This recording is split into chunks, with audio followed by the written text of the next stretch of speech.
Sometimes you're working really hard during the week and you don't have time to place a trade. This particular weekend, I took a really nice trade. I took two trades going up and down on Bitcoin. And I want to show you how you can make some really good money, even trading on the weekend. So I love, love, love, love, love when we have swing highs and swing lows on the higher time frame. In the upcoming week or weeks, I'm not going to fully predict what's going to happen, but Bitcoin seems to be climbing down into some type of area of discount. Now, guys, this is perfect when we have a swing high and swing low.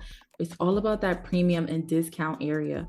So here's that 50% level. This is like the borderline between discount and premium.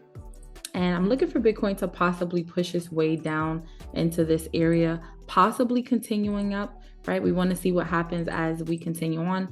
This is a candle that broke structure, the candle right before it. I'm paying attention to it. I'm going to make that green because if Bitcoin wants more of a discount, it's definitely going to continue to push down. So we have two areas of interest on Bitcoin. From there, we can see what happens if Bitcoin is going to climb down and continue up from here, or if it's, if it's going to break through, not respect that area and go deeper into discount before continuing up.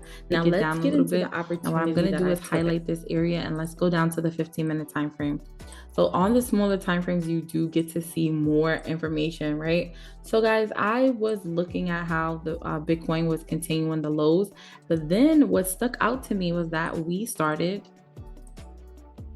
to make higher lows. Now guys, when I was looking on that 1 hour time frame, I noticed right on that Friday we left behind so much imbalance, so much of this imbalance. I was thinking like, hey, Bitcoin is not going to make such big movement on the weekend, but it definitely will try to go up and fill in.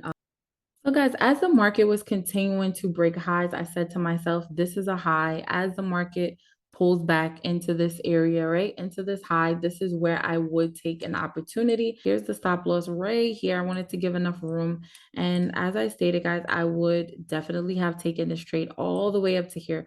This was my idea for this setup. So Sunday, I was watching a fight and I was like, okay, well, since price came up to take out that imbalance, now I may be able to get an opportunity headed down. Notice that the market created some sort of supply zone. So right up in here was my entry to go down, and I was definitely targeting that low. Here's the supply zone right here. And I was saying to myself, well, I'm going to go ahead and target the low that was left behind. And this was it. Remember that low that I was looking at? And I was saying to myself, well, I'm going to exit here and that's going to be my TP. How did I know to sell, to buy the market? Well, guys, I noticed that we left behind imbalance on the 1 hour time frame. Now, how did I know that the market was going to continue to go down, right? We want to follow the objective on the higher time frame once again.